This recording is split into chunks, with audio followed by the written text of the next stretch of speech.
everyone. Welcome back to the Social Work Bubble podcast. I am your host, Laura. I'm a licensed clinical social worker here in New York.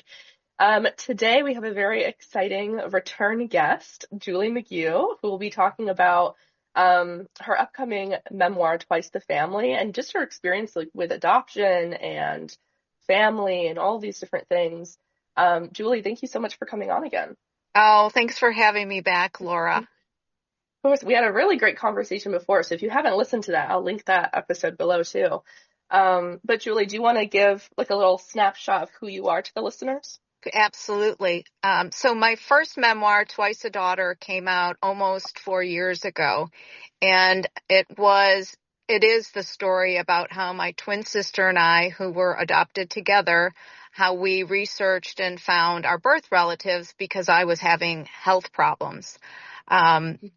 It was a interesting story in the sense that I had to navigate the system of closed adoption to get at who we thought were our birth parents, and then that turned out to be more difficult than we thought. Also ran into some issues with my adoptive mom, who wasn't happy that my sister and I were going down this path, even though we were close to 50 years old at the time.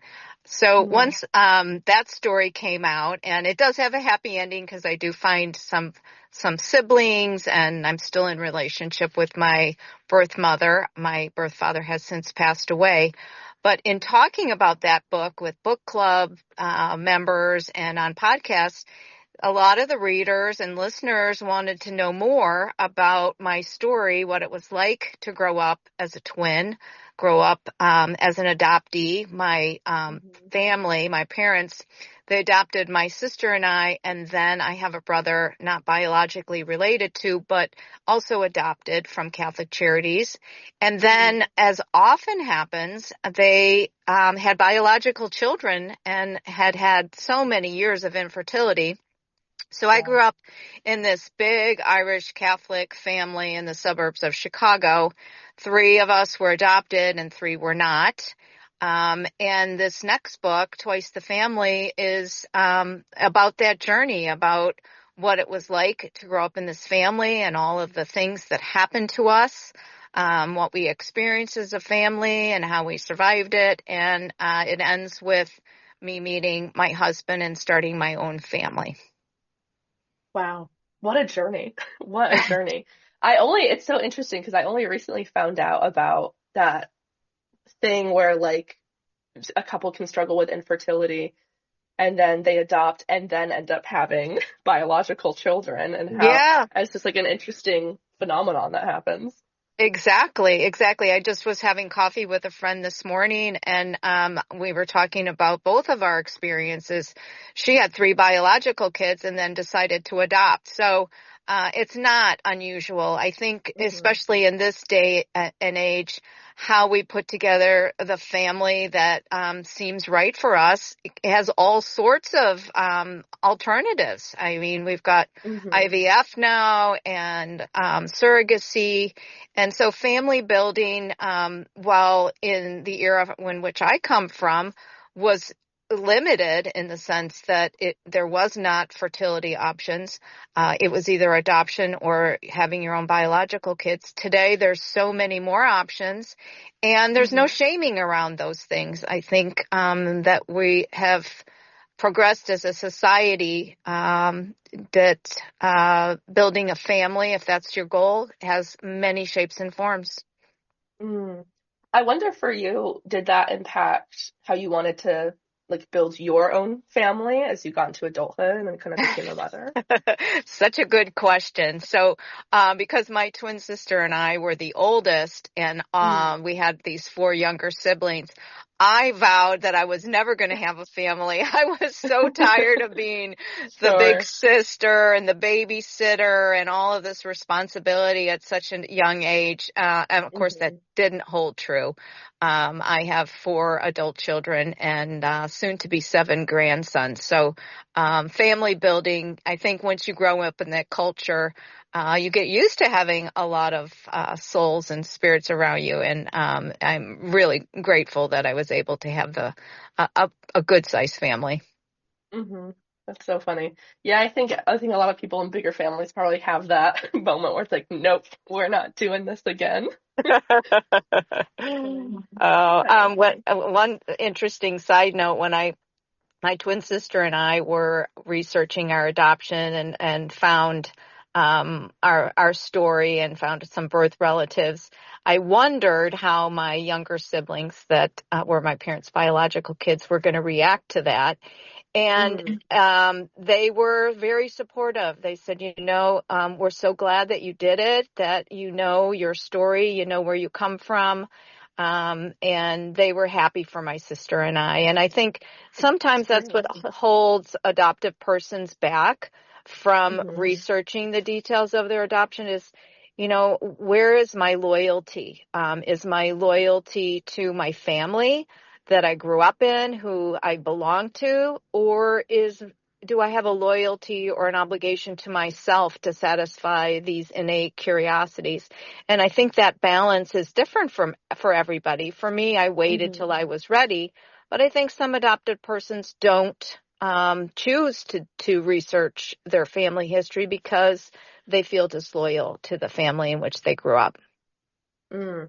Which I'm sure is like compounded when particular family members have maybe a negative reaction to even the idea of them reaching out and kind of getting more information, Yeah, understandable where and that's I going. think those of us that are from the closed adoption era, meaning no Hmm. information was passed on to Yeah. our adoptive parents, and that's legally, well, in most states, with the exception of about 15, it's legally, you're prevented from doing so.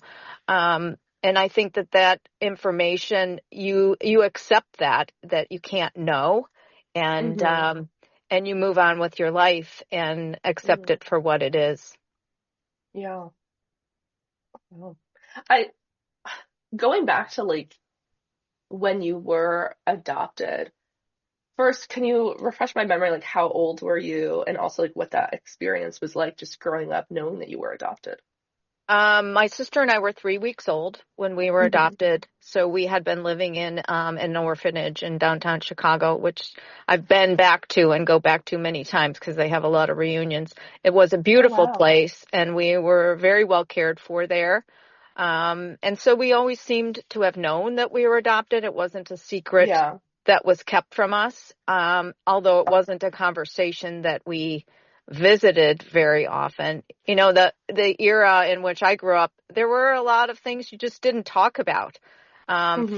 For example, in this new book coming out, Twice the Family, my youngest sister, one of my parents' biological kids, passed away when I was a teenager. And, it was back to normal, business back to normal. There was this grieving process was something you did silently and privately. For a long time, my mom was suffering from depression and she was not getting help. And there was such a stigma back then about mental health, depression, and we were not given the tools that families are provided with now in grieving as a family, and the support systems were not there. And we just went back to school and went Mm. back to our sports and daily life, and all of us were silently suffering without a lot of tools in which to make us heal that much faster. So I think Wow. we're in a different place today in society with all that is available to families to navigate the grief process. Yeah. Oh my gosh. So sorry for your loss. Oh, Was that as kind of time went on, did that ever, I mean, were there uh, ever conversations about that loss? yes, there were. I mean, Mm. we certainly honored her birthday and her day of death. It wasn't something that we didn't talk about, but it was this overriding sadness within the Hmm. family. And how we navigated that is something I talk about in the book. We had these very strong core family values Hmm. of love and support and honesty. And I think because my parents had such a strong marriage and we watched how they navigated this, we survived that grief process as a family, and my parents were married for 64 years. So one Wow. of the success stories, so many marriages don't survive the loss of a child. And Mm-hmm. I think that was one of the threads that I wanted to portray in the book was how do families and that are in crisis, how do they survive? And the strong family values we had, I think were the recipe for navigating a really tough experience. Mm-hmm. And it sounds like it, like when you have that kind of parental bond and like strength there, it really sets a foundation. Yes, but my mom had definitely emotionally detached from the rest of us. Mm. And because I had this strong bond with my twin sister, we got even that much closer. Mm-hmm. And I think I was sustained by that and have continued to be sustained by that strong relationship with her through my entire life. But so also with the younger siblings, we all kind of moved closer together and were kinder Mm-hmm. to each other. I think we supported each other. We were our own support system, if you would. Um, and then that's how the family got through it. Mm. Wow. Was there anything about how your parents kind of constructed your family or your life that you didn't want to take with you as you got older? Definitely. I didn't. My parents were very restrictive. It was a very Catholic family, very restrictive in how they looked at things. And I wanted to be more open-minded. Um, Sure. my dad's mentality was that we should be studying business in college. I wanted to study psychology. So there was Mm-hmm. this rigidity, I think, that I was always fighting against. Um, Mm-hmm. Again, they were immersed in a culture of this is the way we do things, and there wasn't a lot of room for individuation. For example, my sister and I always did the same things. They would sign both of us up for the same things, and it took until we were in high school and said, no, we don't want to be in the same tracks in school. Mm. We don't want to be in the same classes. She's going to play volleyball. I'm going to play tennis. And it was easier, I think, for them as parents because there were 6 of us to try and get everybody lumped into the same activities. And Mm-hmm. so you felt a little bit like a rebel trying to break out of the mold. Sure. And some of the stories that I share about heading off to college, the 2 of us went to college together. We wanted to, but we didn't want to be roommates. And some of the things we ran into, because we went to a Big Ten school, were completely off the charts from what our experience had been in this Catholic high school. Sex was rampant on campus, parties. Mm-hmm. We wanted that experience. We wanted to see what the big world was like out there. And I think because we were there together, we were able to navigate some of the tough things that happened. She had a roommate. While she was a nice person, Mm-hmm. had took advantage of my sister, had basically a live-in boyfriend, and my sister Mm. ended up spending the night on the floor of my room with my roommate. So we had a lot of eye-opening experiences that happened in college that drew us Mm-hmm. closer together, but we were ready for it, and we wanted to experience life in a different way than what our parents had exposed us to. Sure. I do wonder then, like, I guess in terms of being twins, did you also get that experience of feeling like you were kind of viewed as one entity versus as like Yeah. two individuals? Yeah.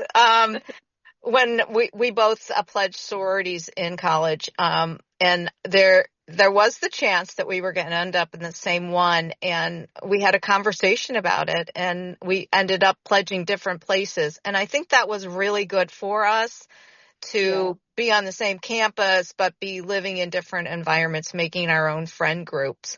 And it's interesting. I've been reading a book about twins and twin Mm. studies because she and I were in a twin study at Indiana University.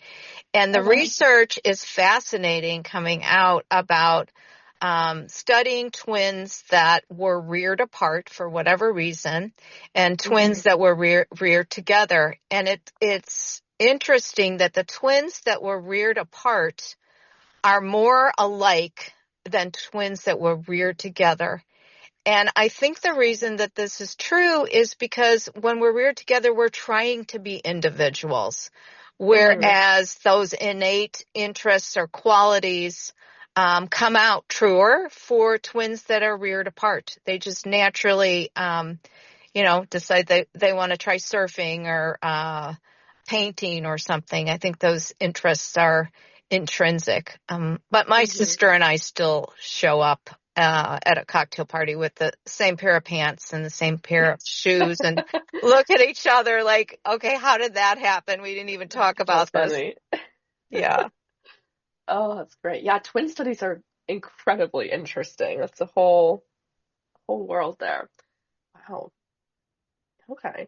I wonder, I mean, when you grew up, you got married, you were starting your own family. How did your adoption and that process affect motherhood for you and kind of coming into parenthood? Definitely affected it. My twin and I got married 6 months apart, and we had kids 6 months apart from one another. So we were kind of on track to have copycat lives, if you would. But because I wasn't biologically related to my mom, I never even gave it a second thought that the fertility issues that she suffered in trying to build her family would have anything to do with me. And believe it or not, I had 2 miscarriages, one before my first daughter and one after. And it was an oddly bonding experience with my mom. Of course, I called my sister first off when it was happening. But when I called my mom, I got a different level of sympathy because she had lived that so many times over. And she was so compassionate and supportive. And we came to find out, my sister and I, that our birth mom never had any fertility issues. She was an unwed mother, and certainly being pregnant with twins was a big surprise to her too. And twins do run in her side of the family. But yes, so the adoption piece definitely came into parenting. And then when I was close to middle age and had the health issue, it came back again. The worry of what didn't I know about my heritage that was going to affect not only my health, but also the health of my children. And that led to the adoption search, which has been a tremendous journey. It led to having this late in life writing career, which I'm really enjoying and plan to continue. It's exciting. Wow. Did you get the health answers that you were looking for in the adoption? I did. And that's the story of Twice a Daughter. The first memoir is the 5-year process of trying to get the names of my birth parents, trying to get a hold of them, trying to get them to connect with us. At first, both of my birth parents said, no, we don't want anything to do with this. And then my birth mom did change her mind, which has led to this, almost 15-year relationship, which is wonderful. And my birth father never changed his mind. He, after 4 years of reaching out to him, he passed away suddenly of a heart attack. But my sister and I share, we have two other siblings that we share from my birth father's side, and we've grown very close to both of them, which has been really fun. Wow. What was that loss like for you to have this connection to this person, but to not really know them? With respect to my birth father, I had a wonderful relationship with my adopted dad. And so while I wasn't looking for, a father-daughter relationship with him, I was curious about him and would have liked to have been in the same room with him a couple of times just to just to feel his presence and know who he is. Well, I do have a lot of information about him from my half siblings. It is a disappointment that he wouldn't allow us into his life, which had more to do with his second marriage than anything else I've come to understand. But my birth mom's experience of being an unwed mother back in the 50s and 60s, I have great empathy for that, and I completely understand why she was reluctant in the beginning to connect with us.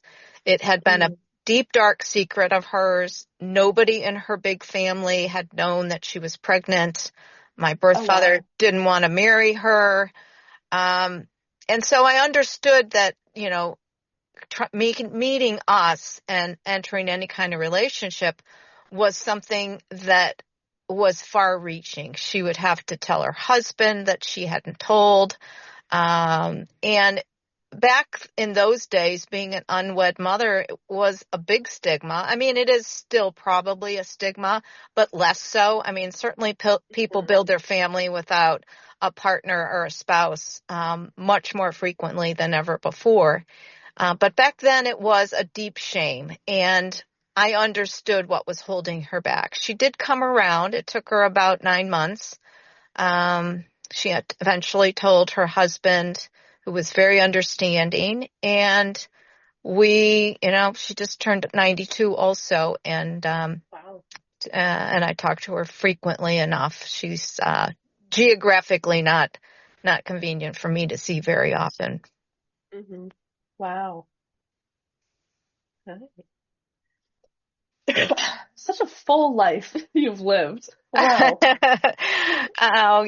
Things present themselves to us, and I think one thing leads to another. Certainly this adoption journey wasn't anything that I really thought of very often, and now it seems like I talk about it every day.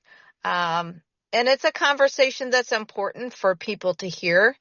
That there's so much involved on all sides of the equation for the adopted person, for the birth parents, for the adoptive parents. And back in when I was growing up, it wasn't a secret. It still was not a conversation. My parents didn't sit down and say, well, how do you feel about being adopted?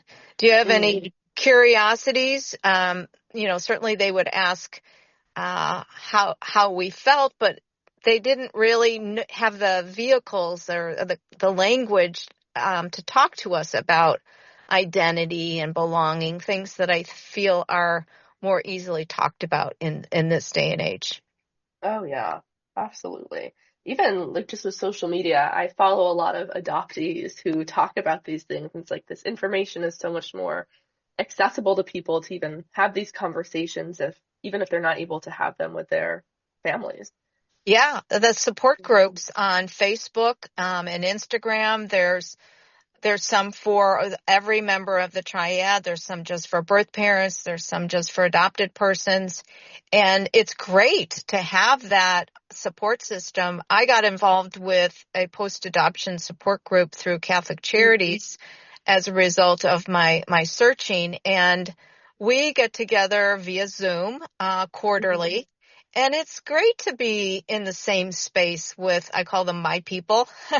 And I have a connection with all of them. We understand, that's the confusion, it's disorienting to try to navigate this road of belonging to two different families, some of which are, I would say birth families sometimes can be very difficult. They have their own agendas.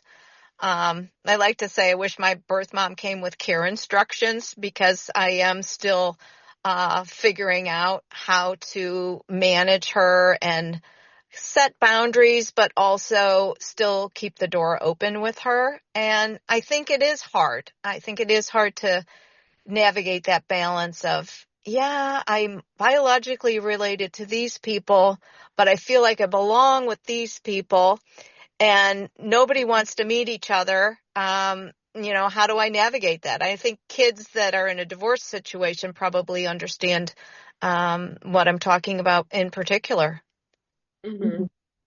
Very true. I wonder then, was there anything that maybe you would have changed in how your parents approached talking or not talking about adoption or how that came up?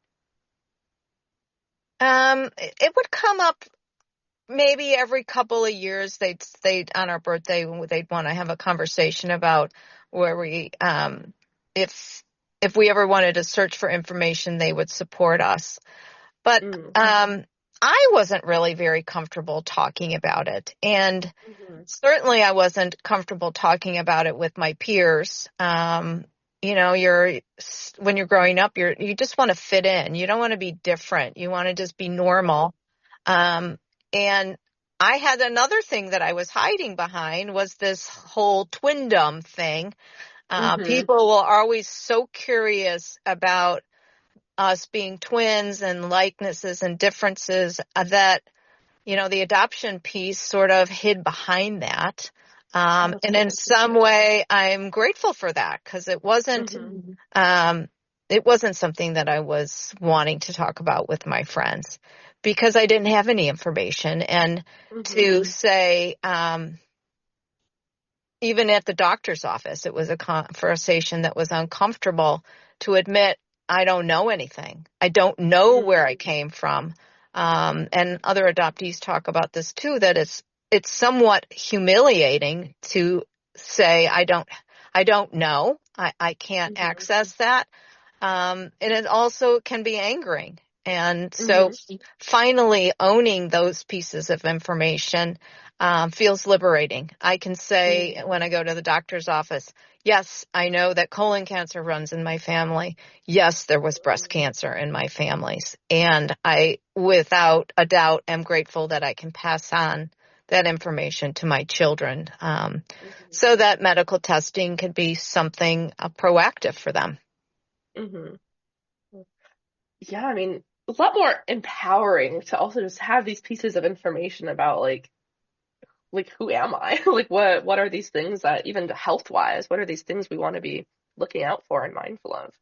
Yes, and I Mm. think open adoption, when it came into vogue in the 1980s, did a big service for the adoptees in the sense that there could be an exchange of information between the adoptive parents and the birth parents and the adopted child. And they had a better sense of knowing what the circumstances around their adoption was. To have Hmm. kept that from the closed adoption adoptees, I think has been a very hurtful thing in general. And it's astounding to me. I mean, I'm 65, Hmm.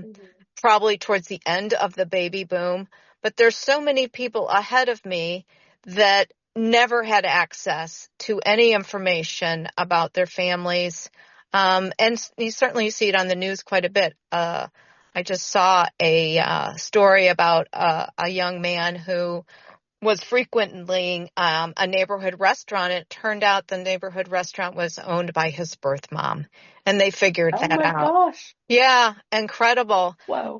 It was on one of the major stations. And, you know, as heartening as that is to hear that connection making, what a travesty that Hmm. that information wasn't provided all along. Um, Hmm. and the state laws are really slow in changing access to original birth records, and that that was the vehicle to protect adoptive parents from, the birth parents interfering in the way they raised their child, but it also Hmm. protected the birth parents' lives and identities from public ridicule or shaming. And so I understand why they came into place, but the adoptee is the one that unfortunately, as we grow older and have health issues, really have suffered with access to information. Hmm. Yeah, very true. That's tricky because hey, I get, especially when there's shame involved, to just want to be able to do something and almost like in secret and keep it hidden from a part of your life. But you're right. And It doesn't they seem can just, healthy, does no, it it? doesn't seem entirely healthy. It seems like we're No. maybe avoiding some things. Yeah, and I think once you get into that habit, I'm thinking of my birth mother in particular, this secret keeping that you're not Mm, only keeping from society, but you're also not acknowledging to yourself. Um, yeah. like, think of Mother's Day. She never had any other kids, so she could not Mm, publicly claim this joy on Mother's Day for having been a mother, because to her mm, being a mother was shameful. She had done it out of the correct sequence that society had prescribed for her. And so being a mother was shameful to her. She had done this terrible thing and didn't want to be judged by people. So yeah, I think there's so much that we are more accepting in society today, but we're mm. also have to be cognizant of the people that have gone before us that have suffered as society has sort of righted itself. Mm. Yeah. Oh, wow. It's a tricky landscape to navigate. Oh, Yeah, wow. and as mental health professionals, how do social workers, how do they deal with that? I think it's great to have social workers that are specialized in this area. I Mm, think I got the best support I could get from this mm. post-adoption support group that was mediated by a social worker. And her Woohoo. profession was really dealing with adoptees, adopted parents, and birth parents in having them Mhm, communicate better with one another and yeah. understanding the joys and pitfalls of everybody's role in that situation. Mm, that's really powerful. And that's what social workers are here to do. That's So, right. And you there we and you continue to provide that at all ages of life. hmm Certainly, as children, it would have been nice to have been part of that conversation, but here I am hmm in late middle age and I'm still part of the conversation. I find it very Yeah. helpful to hear the points of view of people in the adoption equation. I'm always Mm, learning from other adoptees about the loss that they feel and the rejection that they feel still. There's secondary rejection in the adoption equation, and that is when you reach out to birth relatives and they don't want contact with you. The first rejection, of course, is adoption itself. And when you think about it, it is a very traumatic event to be yeah. ripped away from your biological parents and plopped amongst people that you may or may not have anything in common. So, um, hmm putting the language around that has been very helpful to think about the constructs. And I think a lot of people within the adoption equation are very comforted by being surrounded by good social workers and hmm others that have the same lived experience. Absolutely. I have seen, I think it was maybe an adoptee on Instagram, just talking about in response to someone else who had adopted a child. And they talked about it, which I don't know, when you are able to add a child to your family, it's going to be a positive thing. But I think they just wanted to also round out this perspective of this came from a loss and from like a traumatic situation. And just some like how people talk about adoptees, like, oh, they are so blessed and oh, they are so lucky to have you, and kind of all this language around it where it's like, well, this is that is a big thing to say for a situation that is way more complicated and nuanced than that. Yeah, and you bring up the buzzword, the loss piece, and for Mm, everybody in the adoption conversation, there's loss. yeah. Parents that are led to adopting in the first place have experienced so much infertility loss for the most part, and for the birth parents, they lose the right to raise their biological child, and they miss out on all those key moments of hmm their child. And for the most part, adoptees really we lose a piece of our identity and a piece of belonging. And for the closed adoptee, we lose access to that. So it is, as you said, very complicated. And I definitely think that, I benefited by belonging to my adoptive family, and they from me as well. But it's only one part of my experience. And I do welcome now knowing where I came from and all the reasons behind all that. It's just a very complicated experience in general for everybody involved. Absolutely. Now, we had mentioned social workers for a moment there. I wonder, for the social workers and other just like professionals that are part of this world that are listening, what's something that you really want them to walk away with? Any particular takeaway? I think opening the conversation to what your individual experience is all about, because everybody's journey, whether they decide to search for information or not, is different. The social workers that I know in this space open the conversation, they listen well, and then they circle back and offer meaning. And I think that is the biggest benefit to working with social workers when it comes to adoption is, I want to understand the heartache that my birth mother felt, but I will also want her to understand the heartache that I have in not having her in my life and her not wanting to be part of my life. I like to say adoption happened to me. While I don't feel like I'm a victim, I don't need to accept all of what was handed to me completely. I can fight back a little bit. And I think that's where adoption advocacy comes in. Advocating for adoptees to have some rights and access to information.